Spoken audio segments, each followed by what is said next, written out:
And we thought about if we add carbon finance with bulk procurement model, where India has already has a proven record, and the LED bulb procurement is less than 2-digit cent.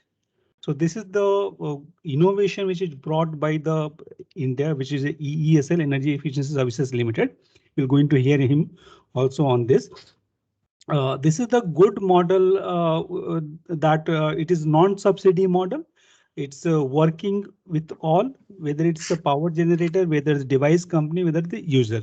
So more or less today's session will be focusing on this, and I will not talk too much on the topics because we have a very wonderful panel. We have people from the MECS side, we have the people from the gold standard side, we have the people from the Terry side who is going to talk about they are already getting the carbon finance for the cooking, though not on the electric, but for the improved cook stove version. But this we can actually able to replicate on all. So this is our thought process. With this, as we know, the Modern Energy Cooking Services Program is the FCTO program, and in India we have achieved in a good way to sensitizing the sector.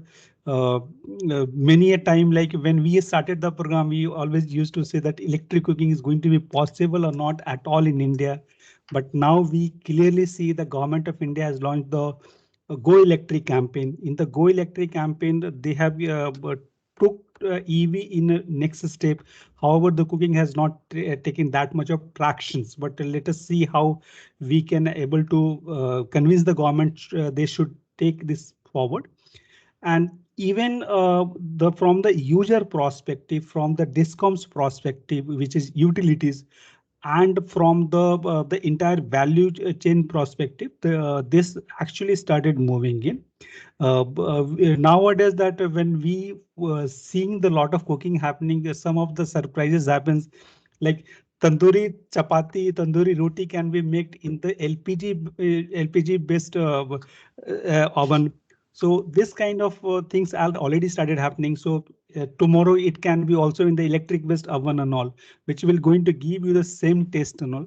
And this already started happening. The electric cooking already started happening in institutional cooking, where the hotel industries are also committed to reduce the carbon. So this is the one good silver lining we are seeing, that it's started picking up. When we had a discussion today with one of the private discom in India, which is one of the largest, they are saying they want to push. They are getting good tractions and they are like to promote, as they are also committed for the carbon reduction. So these are the mechanism already started happening.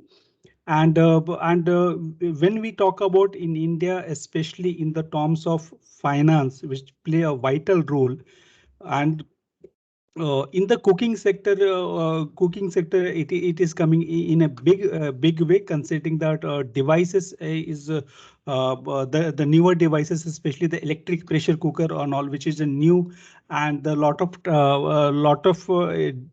consumer finance is not playing a big role other than some big player. So carbon finance can bridge the gap. So with this, I will not take too much time, and I like to invite our next speaker, Dr. Nick Rosso, to talk about this and moderate the session. So welcome, Dr. Nick. Thank you, Vimal. And yes, just to repeat the welcome to everyone who's joined us here. We're very pleased to have such a good group of people coming to take part in this discussion about the opportunities that carbon finance can open for the clean cooking agenda.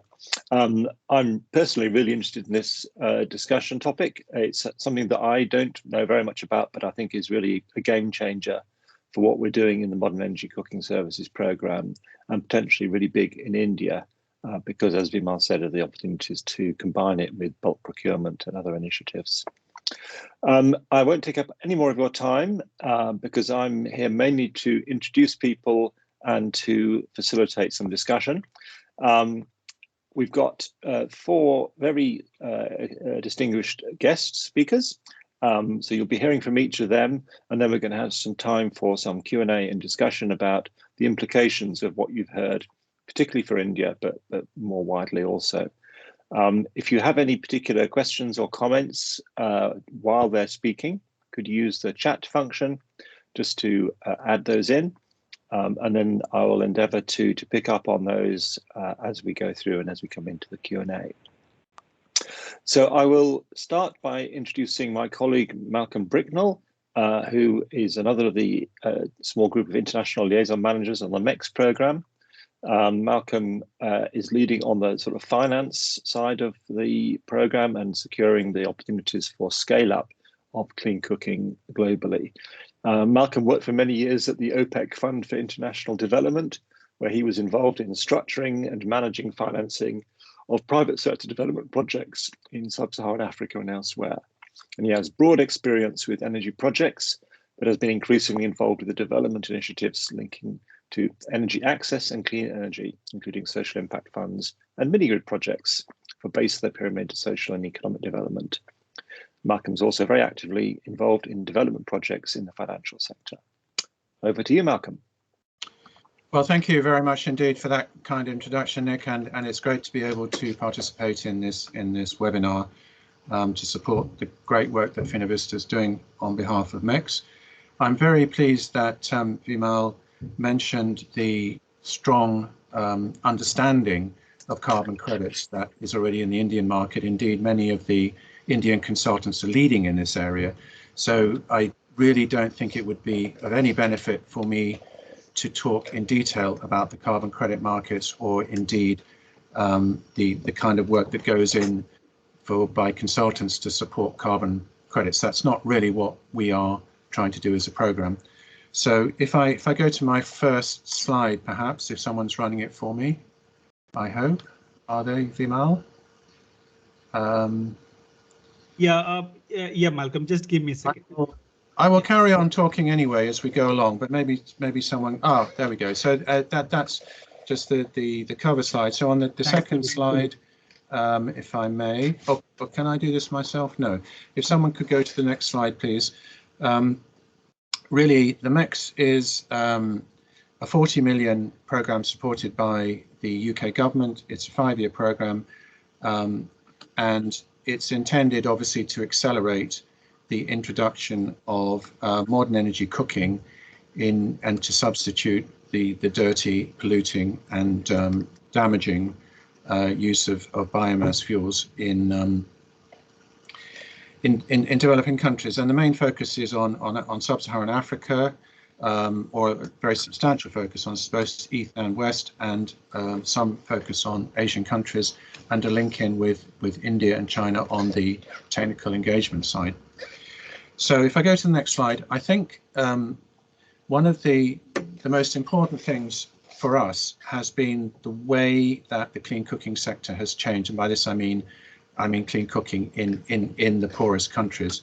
So if we went back a couple of years, we would be looking at rather simple, crude, improved cooking devices using sort of biomass, rather cheap, and reasonably affordable, but still, still using smoke, still polluting. And now I think the sector's changed completely. So we are seeing the introduction of sort of cost-effective modern energy cooking solutions. So electric pressure cookers, for example, induction cook stoves, sort of LPG type products sold in small canisters, ethanol and biogas and the like. And this is really creating a kind of a revolution, I think, in the sector. So these devices have smart data, they can log data usage, they're PAYGO enabled, more sophisticated companies, and it's also allowing us to look at the sector in a different way. So historically, if you talked about clean cooking, you were talking about these rather unsophisticated appliance companies.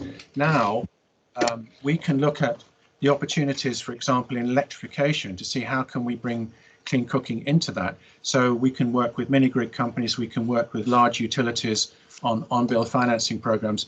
So it's no longer a homogeneous sector. There's a lot of opportunities to leverage different forms of investment and to take advantage of these new levels of sophistication. So if I go on to my next slide, I just simply want to make the point that these new appliances are a little bit more expensive, and particularly for, I would say, poorer populations. So the issue of appliance funding is very important if we really want to accelerate rollout. And what does that mean? Well, obviously, carbon credit funding as a way to essentially reduce appliance costs is really important, and it can be potentially a game changer for us as we address the sector. So another point to bear in mind on the next slide is that clean cooking projects have very strong co-benefit impacts. So obviously the health impacts are very well known. Smoke causes a whole series of dreadful diseases which impact health. They accelerate mortality, unfortunately, and certainly cause all kinds of unpleasant disabilities. The climate one, we are obviously aware of, CO2 emissions and actually black carbon as well. Gender, of course, very well known, the way, the time that women in particular, and to some extent children, but women in particular spend gathering fuel, and in fact cooking in these rather crude devices is a much more complex and unpleasant activity. And livelihood in the sense that time saved equals opportunities to increase earnings or use the time for other purposes such as education and the like, and environmental deforestation and the like. So these are very, very powerful and they're very important positive SDG impacts that can be created, and which in the final analysis donors are willing to support this activity.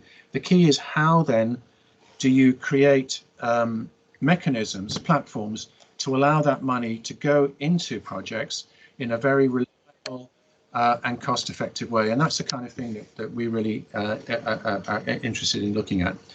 So the key for us to unlock this is the smart data, the way that projects can now log usage and patterns of usage, and they can generate that data in a very cost-effective way because basically they're already using that data for things like pay-go billing and the like.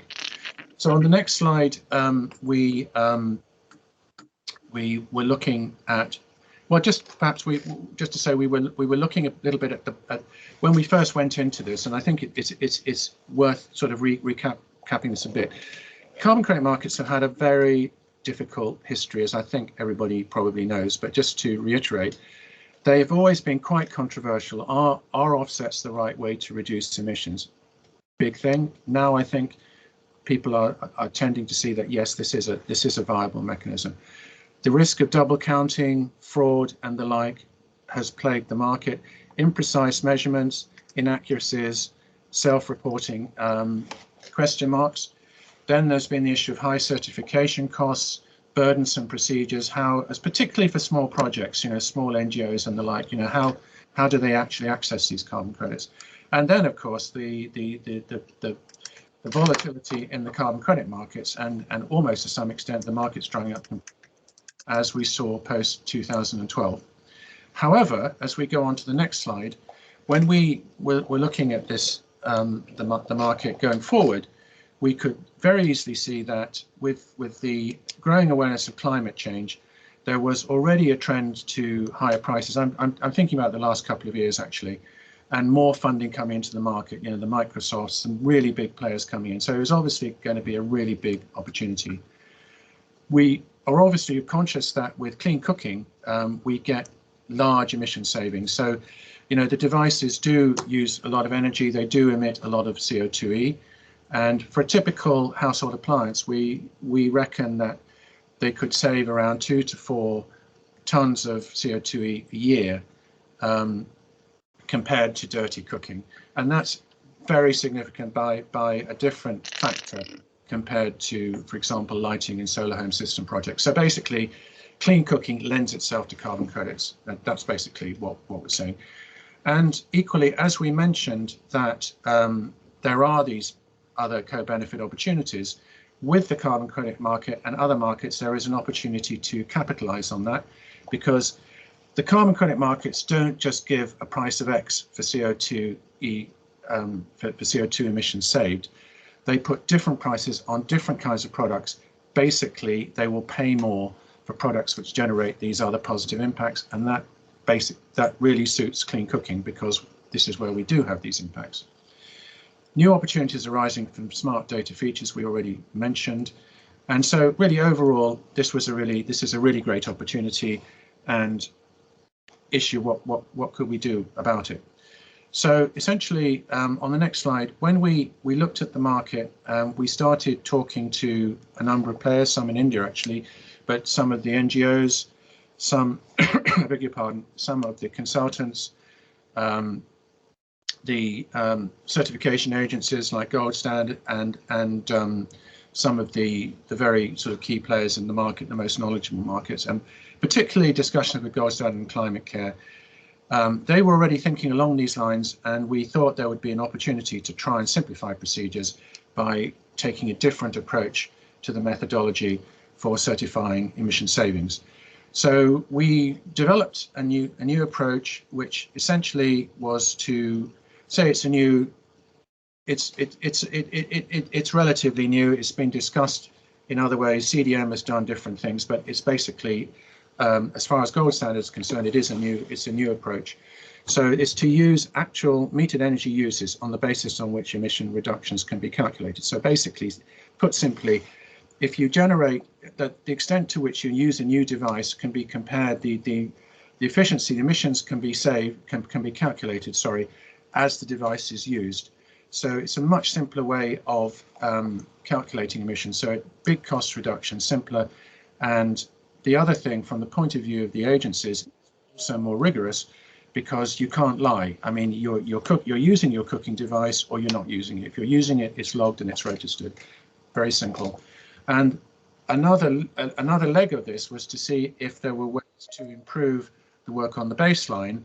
And in that case, we've been looking at high quality third-party information, and particularly focusing on the multi-tier framework analysis produced by the World Bank, and how this could be integrated into the methodology, again, to simplify it and make it easier for users in the market.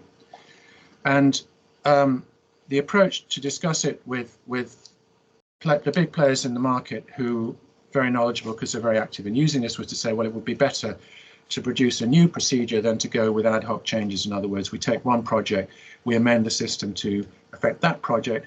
The new procedure that we've been working on essentially works for all metered devices. So that means electricity, LPG, biogas, ethanol, and higher tier gasifier stoves, which can also be metered, basically. So right across the whole kind of fuel spectrum.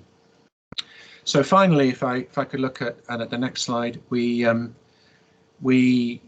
the methodology that was developed by Climate Care was agreed with Gold Standard in July. Then there was a public consultation period for 2 or 3 months, and then it's been accepted. You probably can't read the slide, it might be a bit small, but it's basically accepted in October. So it's really October of this year. So it's really quite recent that it's actually been issued. And it basically, it follows the approach that I just outlined.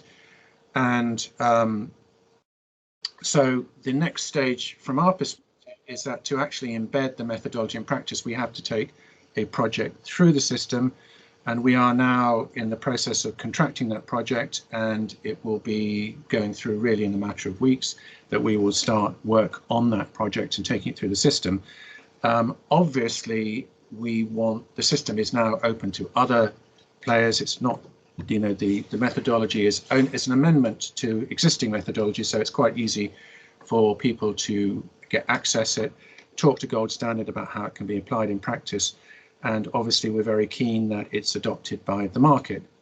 Having said that, we ourselves are now planning the next stage of our work, which will be to work with Gold Standard in actually implementing the procedure. So we'll be working on creating templates, default settings, getting the online systems up and running, maybe producing some kind of toolkit or best practices, working practices that we can share with the market on basically how they can log this data most effectively, create it with the gold standard, and basically problem solving as the methodology goes forward, because one thing to create the methodology, another way to implement it. So, we're not kind of walking away from this, quite the opposite. We're actually engaging, and we're building on it going forward.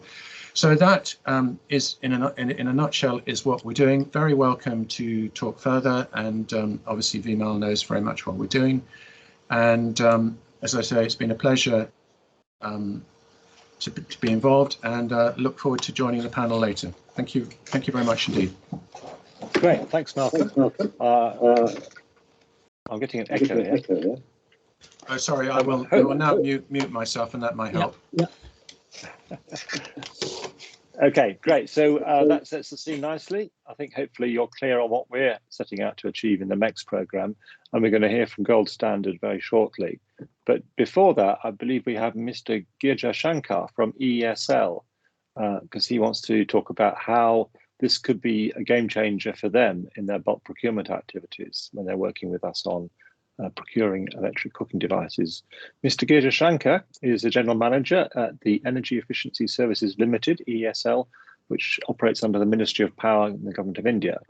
Mr. Girja has 18 years experience in electromechanical building services and assisted in policy framing and implementation of a range of energy efficiency programs.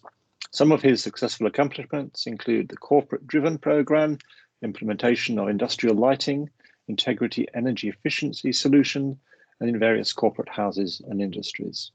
So he has a lot of experience for rolling out these kinds of initiatives. Mr. Shankar, I'm very looking forward to hearing from you. Thank you, Nick. Thank you, Nick, and Vimal and the team, entire MECS team, for giving this opportunity to EESL. I think we are already in communication with you and your team regarding the deployment of electric pressure cooker under the DSM program. So in India, the demand side management program is one of the regulation issued from the regulatory commissions of state. Also, the Central Electricity Regulatory Commission also has the mandate that each DISCOM has to oblige with the some sort of the DSM program. This electric induction cook stove or the electrical pressure cooker or the other, I think the energy efficient devices which may be used for the cooking purpose can provide a good opportunity for not only to the DISCOM for the revenue generation, but it will also provide enough opportunity for deciding the low carbon path.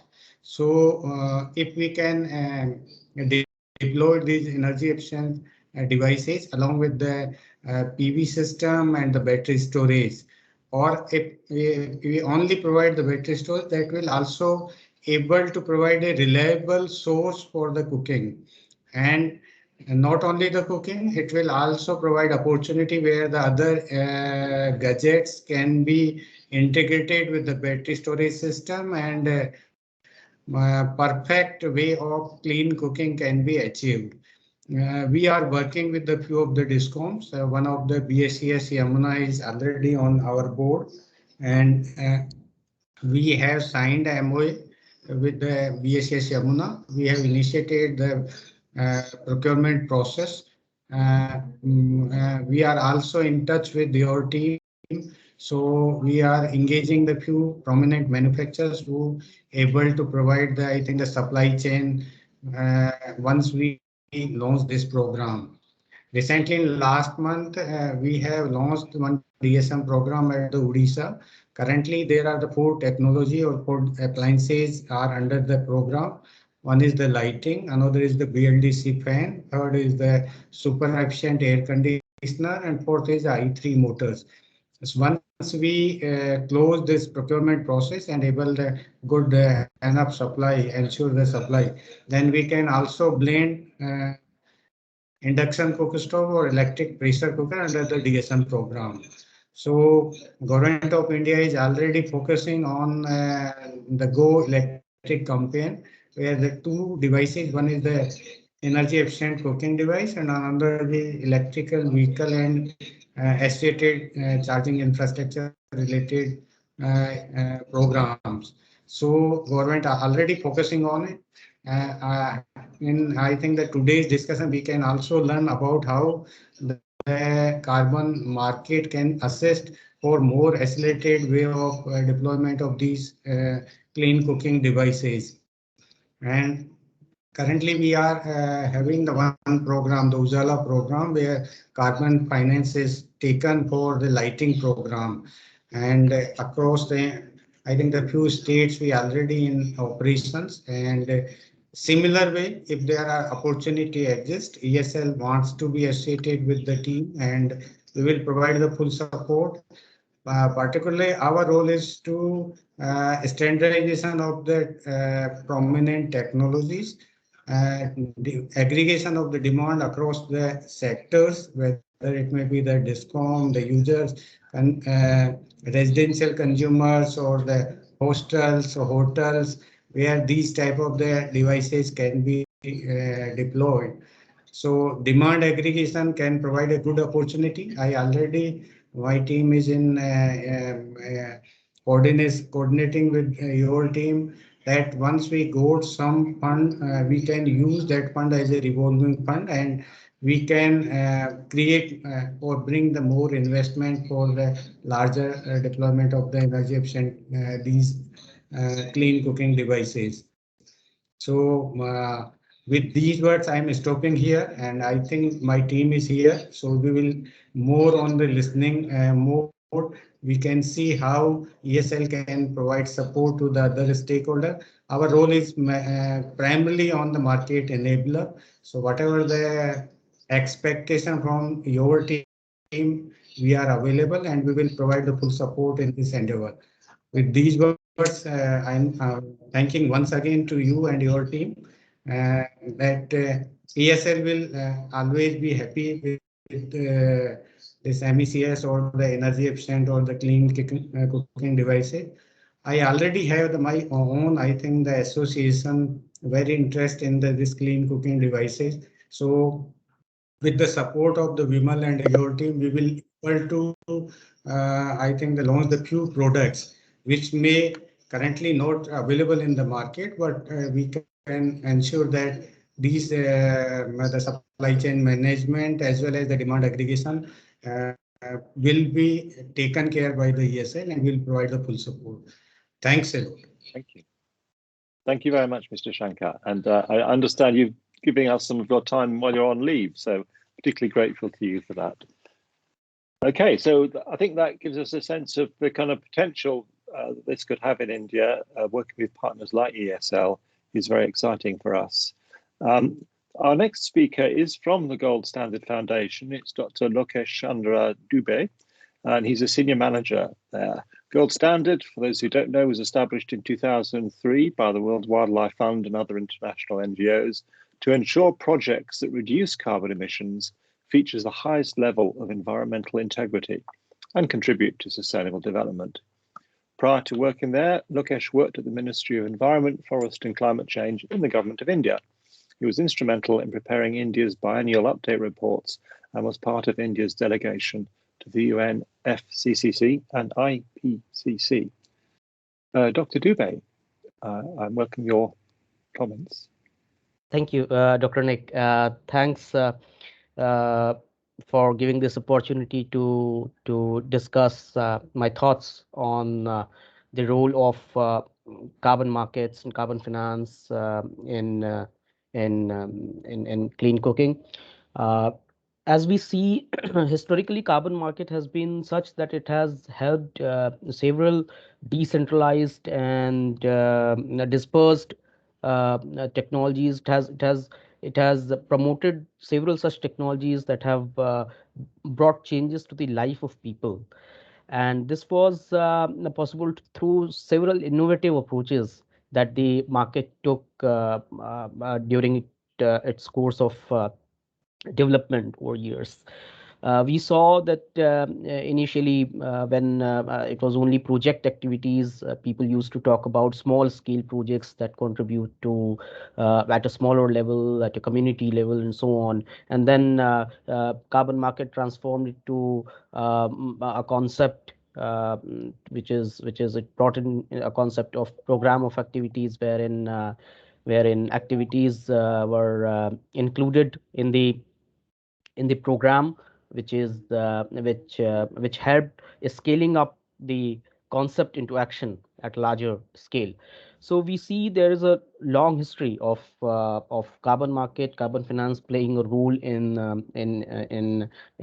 scaling up the technologies at a mass scale, which have touched the life of people, and cooking is no exception to this. We know that there are several improved cook stoves, POAs running in CDM as well as in gold standard and other voluntary standards as well. So taking this forward, we know that the times are changing. Carbon market is changing. It is now Paris Agreement in force, and Article 6 has its own role to play in times to come. The clouds are a bit clearer now. So the gold standard has taken several steps that helps to bring to connect these several gaps that we identified over years in the carbon market. Of course, as Nick mentioned, that gold standard has the unique position in the market of promoting the projects which have sustainable development benefits at the equal level as the carbon benefits. So we have recently approved the metered cook stove methodology, as Malcolm just mentioned, of course, with the help of MECS, and this allows to the digitization of MRV in the process. So the metered cooking devices and the metered energy devices, those are applicable under this, and several technologies, as he mentioned, are eligible. So we taking this forward, we look forward to reducing the time gap between the generation of emission reductions and the issuance of credits. This means that if we are able to reduce this gap, the carbon finance will be quicker and will be able to be delivered on time to the people who actually need it. So right reward on right time, that is the key. And if you go to our um, digitized MRV initiative that we are planning to take forward, we hope that a time will come when we will have real time verifications and possibly real time issuances as well in future. So we are heading towards that vision, and but that will not be at the expense of preciseness and at the expense of correctness of monitoring and emission reduction calculations. So we have to be uh, we have to be we have to be more robust when it comes to reduction of uncertainties in emission reductions calculation. So that has to be, of course, brought in with the help of not only the digitized MRV, but also the real values of emission factors, which are specific to the the region where projects are being implemented to be in place. And as we see that the electricity is now becoming the main force of cooking in several parts of the world, including India. But of course, we have lots to do. And if it has to be accelerated to the areas where cooking is still done with the old method of traditional cooking, and we want to leapfrog from the normal the fuel ladder. If you don't want to go through the fuel ladder and just want to leapfrog from base to the electric cooking, that has to be there has to be strategic and direct policies that enable this. Of course, this will happen with the help of government and also with the help of market players. I heard Mr. Girja Shankar from EESL, and he mentioned that uh, there are several initiatives that they are planning. From our side, from Gold Standard side, we have new methodologies, revised methodologies, and also new requirements for program of activities. Those are simpler as we used to have in past. Those have included several criteria that can be helpful in scaling up the clean cooking at ground level. So and this POA requirements have not yet been approved. These are under consultation. So I would request uh, that the experts who are here should can have a look on the requirements and give their valuable comments, particularly on those points that we have mentioned in the consultation document. Specifically, those are there on the website, so you can go and check there and give your valuable feedback. Uh, so with all these approaches, we hope that we would be able to reach to not only one-sided carbon estimation, emission reduction estimation value of these projects, but also other SDG impact quantification with same certainty as we have in the carbon markets. So it is of course not only carbon but also other SDGs that are equally important and have to be monitored, recorded, and verified at the same rigor as we do for carbon aspects. So these are the visions on which Gold Standard is working, and of course the enthusiasts of in the market and the leading players in the market would recognize that the Gold Standard stands out of for the values and for the inadequacies that we have been seeing in the market. We want to be bit ahead of time when it comes to the perfection in the market. Yeah, so that's what I had to say. Thank you. No, thank you very much. And there's a lot of detail behind what you've been saying, which I'm afraid we haven't got time to go into. I'm noticing that we are getting some questions coming through on the chat, some technical questions, which we'll be able to come back to maybe. But as you say, the framework is out for consultation and is presumably available on your website, so people can check that there. Okay, we have one more speaker, and this is Mr. Manish Kumar Pandey from TERI. And they have then some experience of working with carbon finance in the cooking space. So interested to hear what they've got to say. Dr. Palit gives his apologies. For personal reasons, he's not able to join. But Mr. Pandey has worked in the field of promotion and use of sustainable energy solutions since 2009. His area of expertise is off-grid rural electrification and distributed generation, as well as clean cooking. He was involved in projects related to technology and market assessment of renewables and improved biomass cook stoves, apart from training capacity building of stakeholders in distributed renewable energy. Currently, he is the area convener for the Centre for Rural Action, under which TERI's flagship programme, Lighting a Billion Lives, is hosted. Mr. Pandey. Thank you, Mr. Nick, for the introduction, and thank you, MECS, Mr. Bimal, for inviting me and for this wonderful opportunity to share my experience and work that I have done. TERI has been working in this space for quite some time, and we have certain experience of promoting the clean cooking, especially improved biomass cook stoves in India, in different states. So based on that experience, I will be presenting the work. Can we move on to the next slide? So when we talk about the stoves and clean cooking, then the first question comes like, will biomass use continue in rural India? The answer is yes.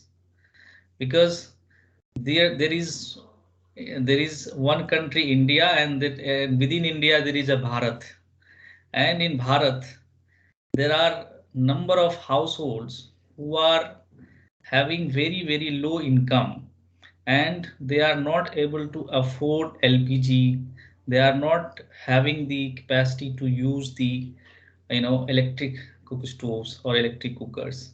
So these people are having their agri based agri residue, and they are using it for their cooking needs. So when we talk about biomass cook stoves, right now there are multiple solutions like natural draft, forced draft, portable, fixed, all sort of solutions are there. They have different kind of efficiency, power rating is different, prices are different, and these stoves are distributed, disseminated by different private agencies in association with different NGOs at the grassroots level. What are the key issues? The key issues, like they are affordable. First advantage is that it is highly affordable compared to LPG. Considering that the LPG cost in rural India has gone to 1020 rupees a cylinder. Then there is a biomass fuel market. So pellets are also being sold in the rural areas. Is finance available, to buy cook stoves? And at some places, yes, especially where Terry is working, and we have enabled that financing. And can carbon credits fund to help these stoves make affordable? Yes, that is also we have done in some pockets to showcase that this could be a workable model which can be scaled up to address this issue. Next, so just I will talk about the work that we have done. So we have developed low cost forced draft cook stoves, that is front loaded and top loaded. This, like regular different sizes of cook stoves have been designed and developed, and these stoves are manufactured by different impaneled vendors who are providing quality products.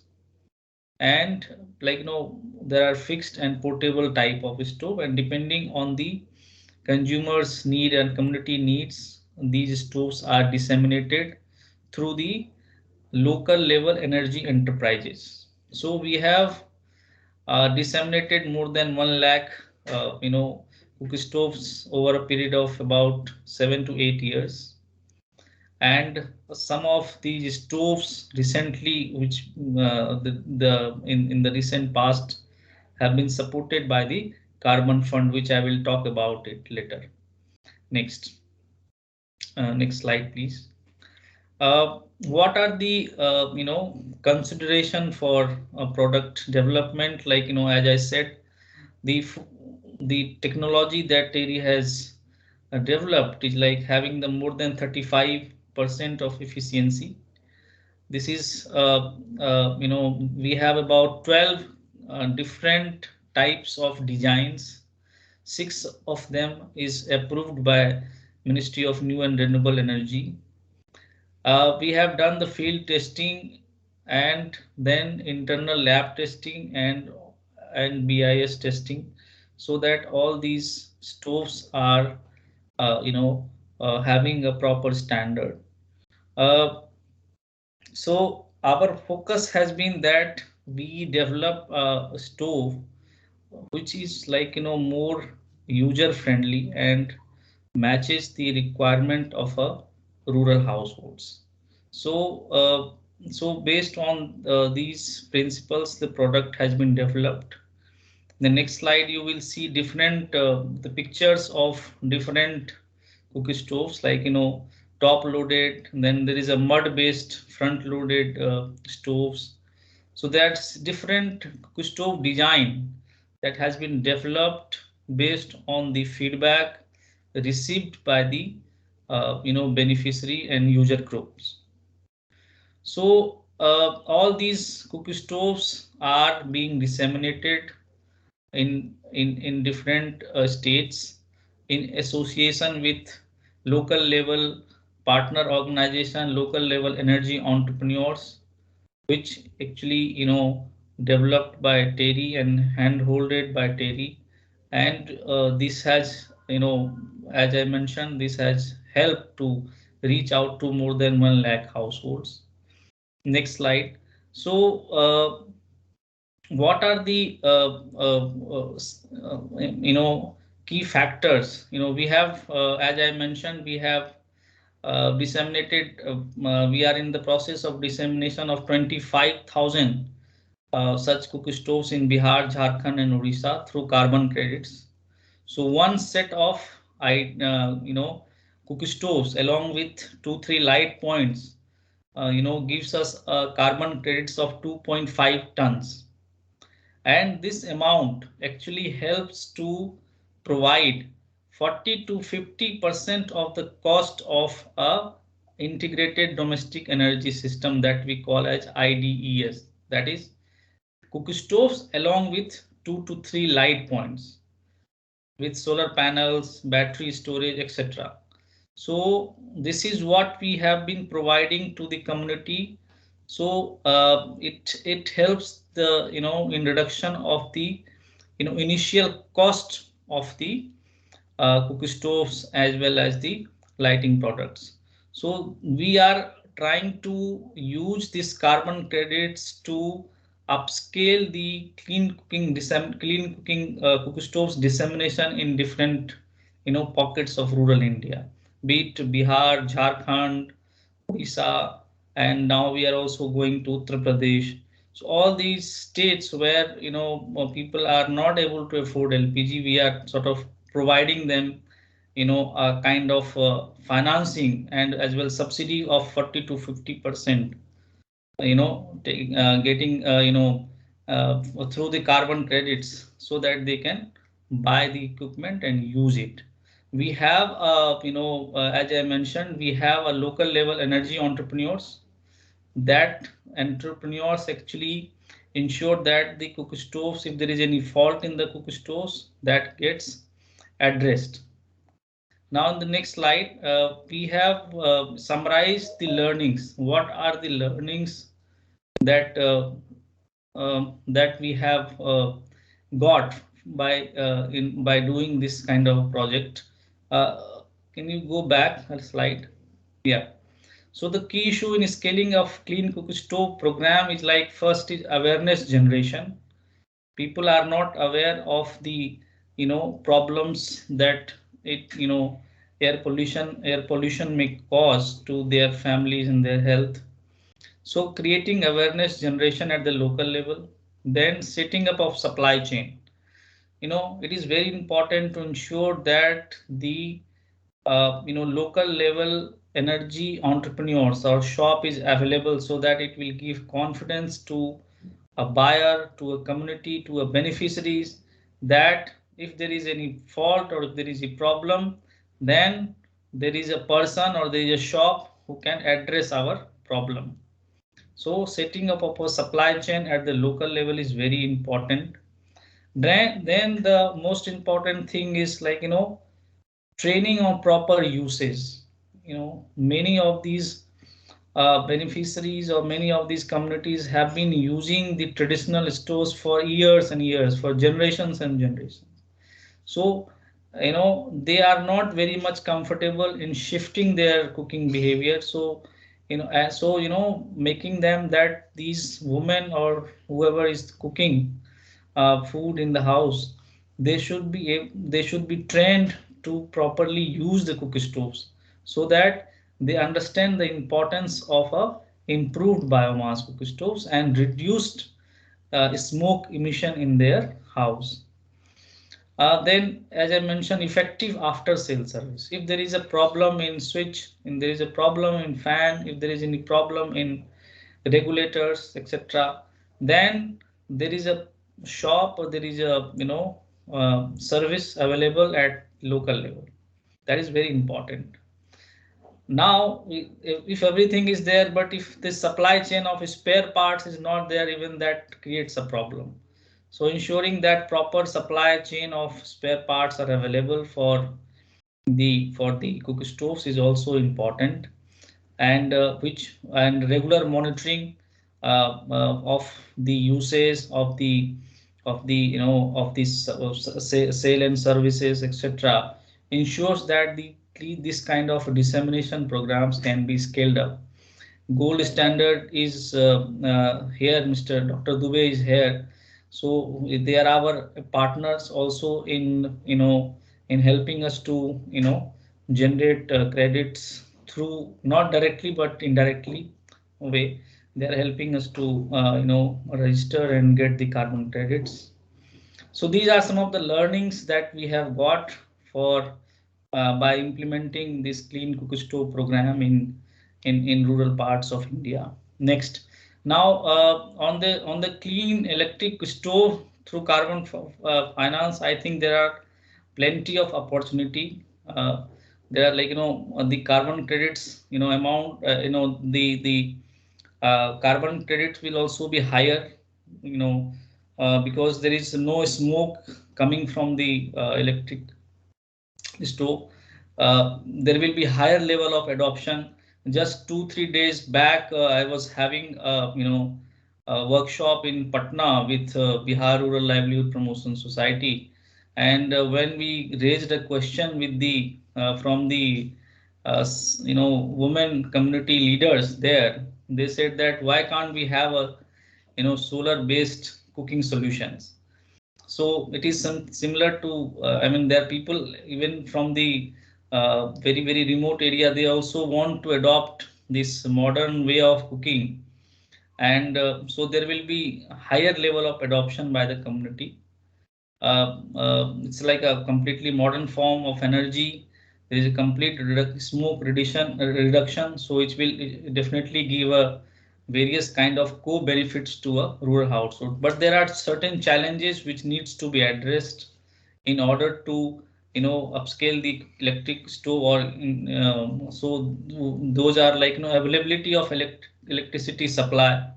So if there is a cooking time, and if there is no electricity, then it will be a problem for a household.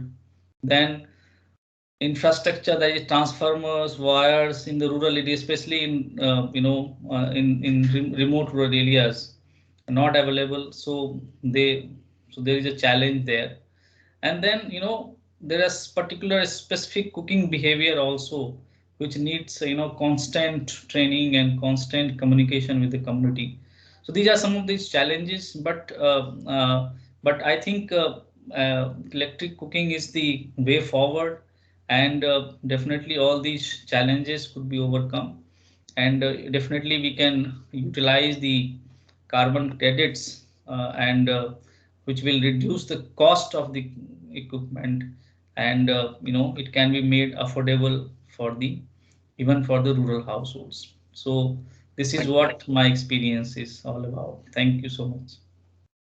No, that seems really helpful, and very much appreciated.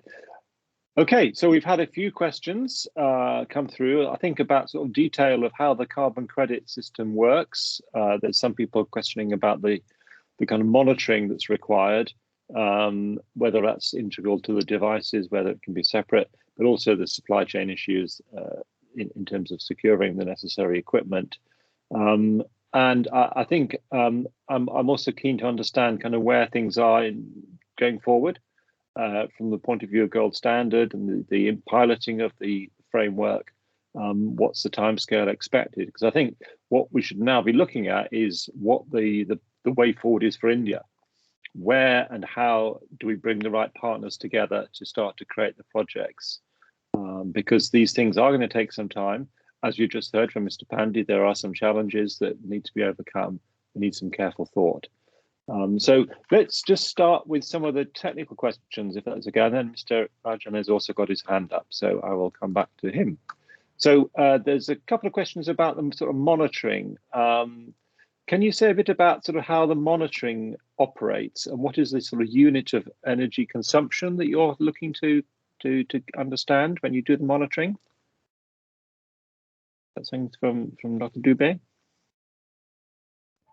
Yeah, sure. Yes. When we are saying metered energy, it is this methodology requires energy to be monitored.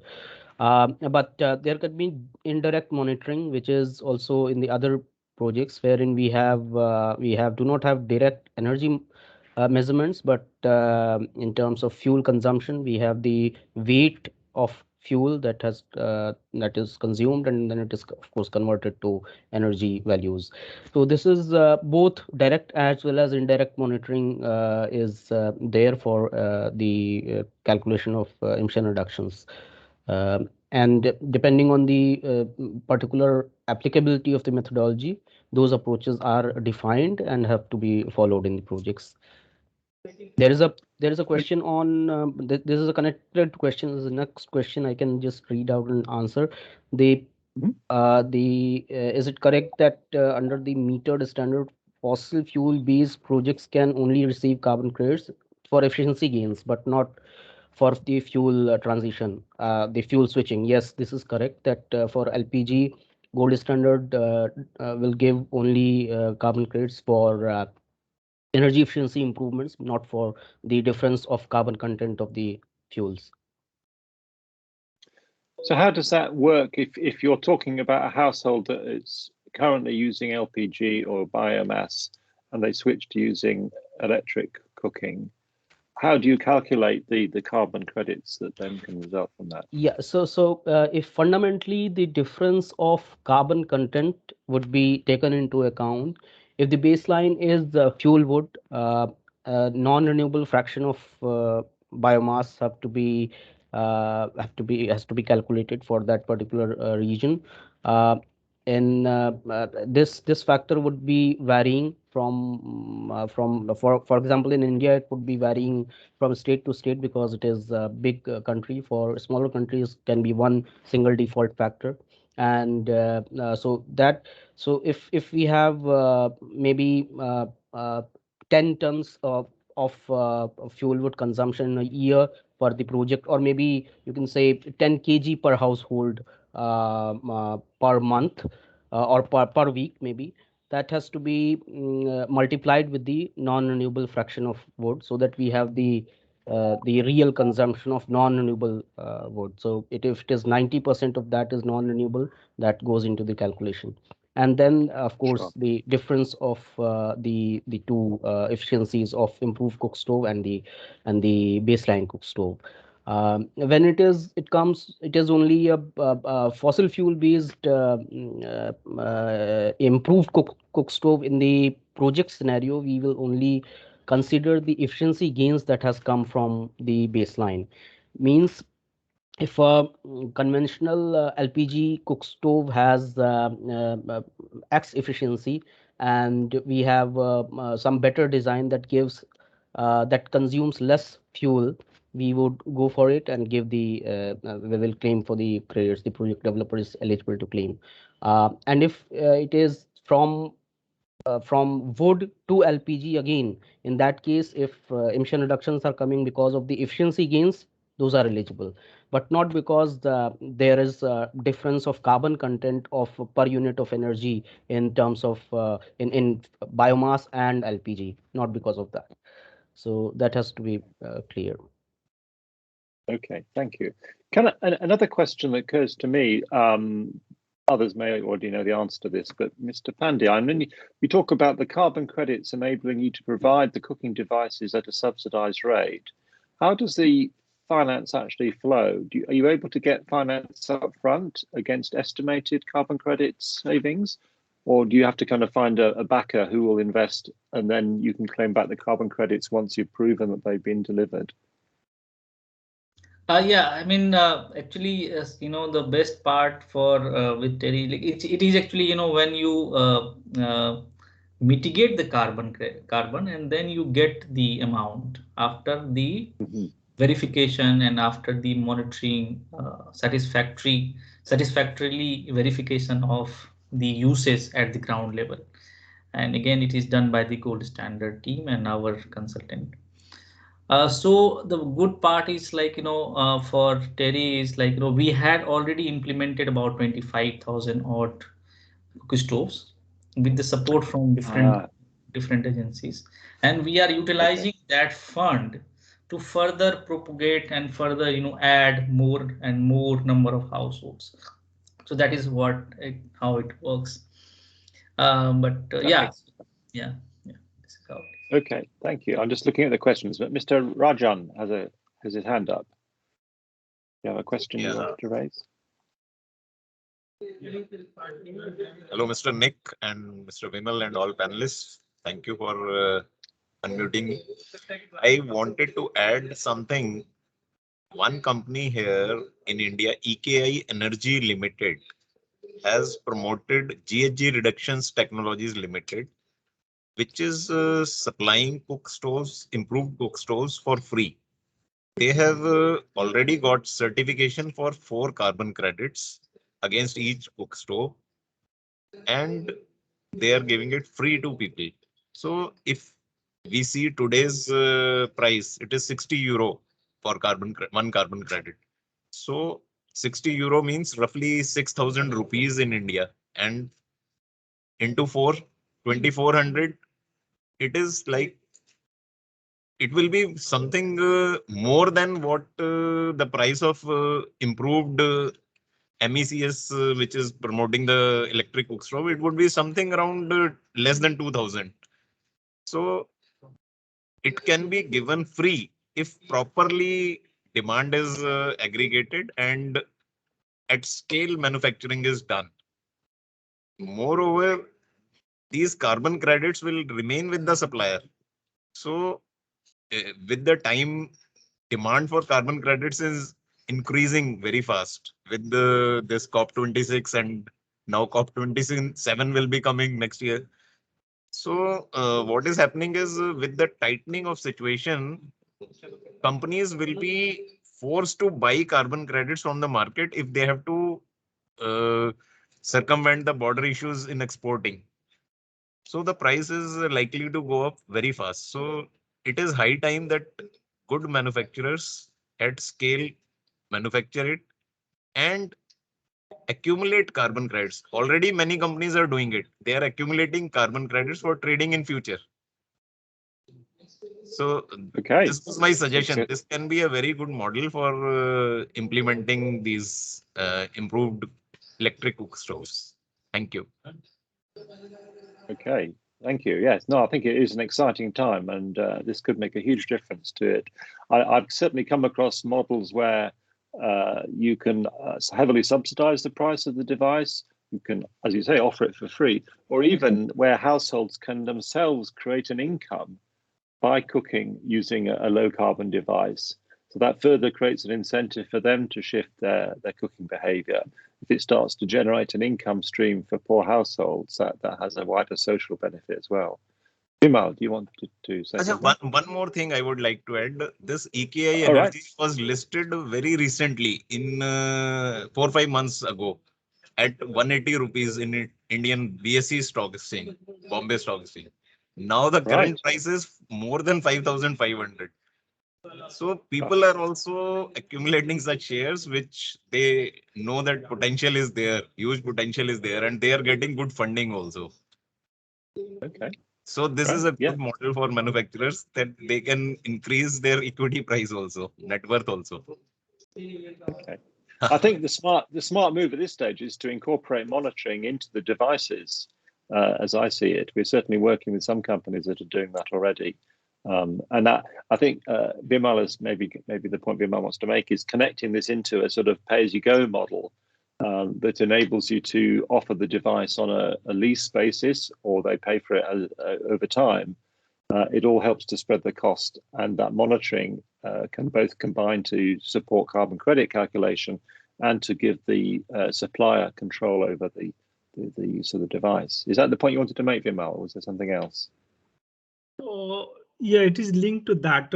In pay-go model, you are very clear that if the user is paying, then I am giving the services. And I understand in the carbon finance market, the monitoring and the uses is going to be very, very important. Since the devices are becoming smart, is it not possible to monitor the uses and the utilizations of the energy through this high-end tools like the way pay-you-go model uses, or some of the company has already developed the app to operate the devices. So maybe slight tweaking can actually give the advantage to the user, manufacturer, as well as the carbon finance market to understand on the real-time dashboard model. So today, like it is, the carbon finance people have the dashboard. I have saved, let's say, 1 tons of carbon through the cooking. So, had Yep. had it been thought to in this area? Dr. Dubey, is that something for you to respond to? Yes, so sure. Yes, this is precisely what is being talked about and what is being contemplated. I had a meeting with somebody this morning only who was proposing something of this sort, and I asked them to bring with more details so that we can assert the robustness of monitoring that they are planning. Yes, of course, this may be one of the several models that we can have. Thank you. And there's some other questions coming through on the chat, which again, I think Dr. Dubey is best place to respond to, is about how you calculate the efficiency of cooking devices, sort of before and after, as it were, and also how you mitigate households that use fuel stacking, have multiple devices and multiple fuels at different times. I don't know if you can see the questions and whether you'll be able to respond to those.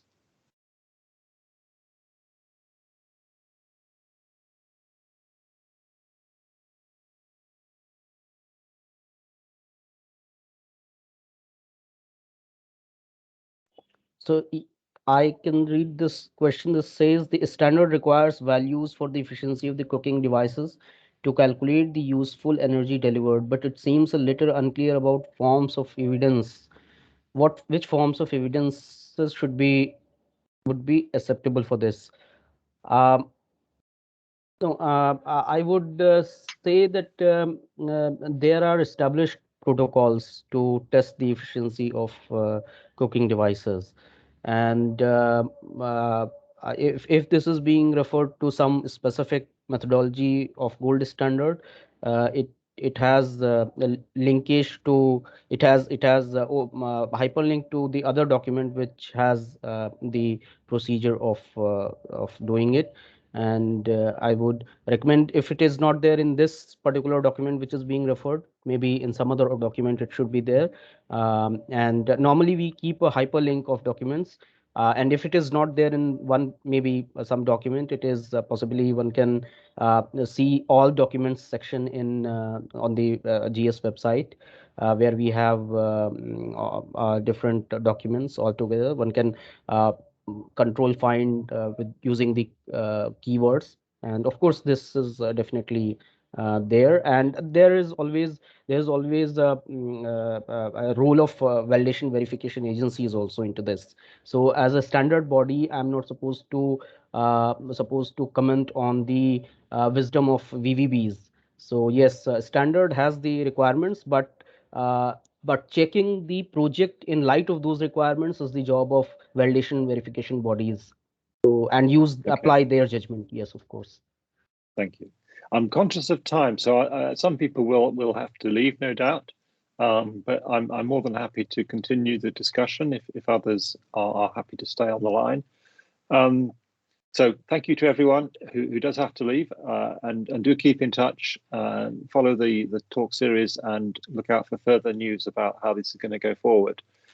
We have some other questions. I think some of the questions are kind of asking about, yes, it's not the same as, what you're not doing is kind of saying, oh, right, someone has bought a modern energy device and now we can claim the carbon credits. I think what's clear is that we have a model here where you're actually monitoring the use of the carbon of the device and the use of the modern energy for the cooking. And therefore, if someone gets one and only use it once a week, then the carbon credit that results will be lower. If they're mainly still cooking with LPG or with biomass, then yes, you won't get the same carbon credit component. And that's where I think if we could build in an incentive for the user to actually use it more and more, aside from the health benefits and other benefits, then that would be important too. So I think, correct me if I've got that wrong. I'm just looking at the other questions. Someone, Easy Solar is a company in Africa. They wanted to know about how you enter the carbon credit market. Is that something that maybe Dr. Dubé can comment on, or others? What's the process for kind of getting into this if you're interested as an energy company? Yeah, sure. So of course, maybe participants can also throw some light onto it. But if you have some technology and if you have some idea that brings emission reductions, and those are verifiable, monitorable, and verifiable, and of course additional to business as usual scenario. Those ideas can be converted to the emission reductions, which are tradable and which are colloquially called carbon credits. So one has to first go for registration or design approval of a project, wherein the project design document is prepared, and the project design document is validated by a agency which is a validator. A validator is appointed by the project proponent, and there is a list of validator agencies which are accredited by UNFCCC, and also in other schemes there are accreditation. Gold Standard has its own list. So one can go to these agencies and ask them to validate these projects. Once successfully validated, of course, there will be sort of several steps into it. Validator normally goes to the site, checks the documentation, checks the circumstances, and asks some questions in the written form in the validation protocol template. And finally, validation report comes, which is submitted with the request for registration to the governing body. For instance of the Gold Standard has its own certification body, which is called Sustain Cert. So they submit it to them, and then finally the project is registered. After this, the project can be monitored, and a monitoring report can be prepared by the project developer. Monitoring report will be prepared strictly based on the monitoring plan, which is contained in the project design document that was validated. And once it is there, the monitoring report is in place. This is verified by a verifier, which is again an external agency, third party agency. And the verification report has to be submitted with request to issue the credits to the issuing authority. For example, the UNFCCC CDM Executive Board, or to the Gold Standards certification body, which is Sustain Cert. And finally, these credits are issued and traded in the market. These trading can also be done on the forward basis. That means you are designing a project and you have a buyer who you can contract with them in the beginning, so that you have upfront money. And this can also be done once you have the credits in hand, you can sell them. So both ways it works. So so there are consultants who normally help the project implementers and the project proponents to prepare the documentation and to take them through the process. So one can always go and explore that. Thank you. And there's a linked question about small players who may not be able to go through this kind of process. And someone suggested that Terry possibly could play a role in aggregating that and sort of bringing together projects. I'm not sure if that's something that Terry would be interested in, but I believe India has a number of sort of carbon credit consultancies. I think Atmosphere, who I know, has a presence in India, and I'm sure there are others, possibly some on the line as we speak now, that could be instrumental in helping to bring these things together. Mr. Pandey, would you like to comment on what Terry's role could be in this? Yeah, I think thank you for bringing this question. I think it's very important. I think and Terry has in the past, done similar kind of a thing in the lighting domain, where we have aggregated the different, we have brought together the different suppliers to, ensure that proper quality is being supplied in the off-grid space. So even for the cooking technologies, we can think in that line, and Terry can definitely play a role to bringing all the manufacturers and the players who are actually involved in to ensure that the quality products is getting supplied, and those products are actually being used in a proper manner, because only dissemination is not going to address the issue. The issue will be addressed if the households actually are able to use it properly, and the equipment that gets supplied is a robust quality, and after sales services are being provided by that player. So definitely Terry can play a role, and I am thankful to the gentlemen who have raised this, and we will definitely think about it. Thank you. And there's sort of follow-on questions about how frequently the monitoring and the data it needs to be submitted, and if you're going to kind of continue to claim carbon credits over time. Is it an annual kind of return that you provide, or is it more frequent? So for our project, actually we do the quarterly monitoring. The monitoring at the energy entrepreneur level, at the local level, happens every month, and every month they collect the feedback, as well as the fault report and usage report, and our team verifies those reports at the at quarterly level, and that is the set process at our end. And the monitoring and verification by the gold standard team actually happens yearly. But since we actually have a very strict norms internally, so based on that monitoring, they actually verifies and visits the households. So this is how actually gets done. Thank you. That's very helpful to understand. So I don't know if I've missed anybody's questions. If anyone would like to put forward a further question or flag up one that I've missed, do let me know. But I think we're kind of getting towards the end, and maybe Vimal could think about how he wants to frame the way forward. I think we're keen to continue to work with partners on this. It clearly is a project that does require multiple organizations to work together, particularly if you're going to combine the bulk procurement with the manufacturing of devices which lend themselves to monitoring, and the kind of frameworks and the reach into communities, which clearly Terry has. Vimal, would you like to comment on sort of the next steps? Yes, so thank you, Nick. Thank you, panelists.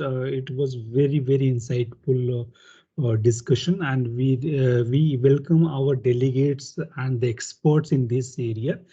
How to enable the carbon finance in the cooking, and especially like some of the people has mentioned that how to aggregate the smaller player into this, so they can get the carbon benefit. Ultimately, it's if some facilities is available which can actually solving, and because of the several challenges which we as a expert and thinker can actually think to reduce, so we are definitely going to welcome those, and please feel free to for further input how actually we can accelerate the adoption of carbon finance into this space, so that we will be definitely like to go ahead. And with this, we definitely thank you for your interest. Yeah. Thank you. And would Malcolm or Dr. Dubé like to say a bit about the timescale for the kind of the piloting and the finalization of the framework in the kind of consultation mode? Not sure if is Malcolm still on the line? Yes, I think he is. Yeah, thanks very much, Nick. Yeah, so what I can say is that we are really in the final stages of contracting a company to go through the system. I better not say publicly who it is at this point, but it's a very well-known group, very sophisticated, very keen to be a pioneer, and very keen to work with us and with Gold Standard to improve the processes and to make the whole thing work. So we're very happy that they're part of the system, and I think we're already in discussion with other groups about potentially using the methodology and then working with us in Gold Standard to enlarge it and create the linkages with the other impacts that we talked about. Look at this whole issue of how the usage data can be used to simplify MRV for the other impacts by creating the right kind of proxies and embedding those proxies into the project design document, exactly as Lokesh was saying a few minutes ago. So yeah, it's really happening now, actually, and it's going to be ongoing in the first quarter of next year. So, you know, I think the opportunity is already there, in my opinion. Thank you very much. Thank you. So I think what I'm feeling is that with Vimal, maybe we'll kind of take stock of the input we've had here and think about what can be done during the next quarter to help us to be prepared for India to harness this standard and the framework as it becomes finalised. I think that seems to me there's a window of opportunity to do some preparatory thinking and put together some projects, hopefully identifying the right partners, and then as it is all finalised, we can start to harness it. Okay, thank you very much again. I think it's been a really productive discussion. I'm glad to see we've got quite a wide range of participants, and not just in India but elsewhere as well. I think the reach of this is huge. So, but yes, there's an email address, finovista@finovista.com, if you want to get involved in this, and we'll hopefully speak again soon. Thank you to all the panelists. It's been really productive. Thank you. Thank you so much. Thank you. Thank you. Thank you all. Thank you. Yeah.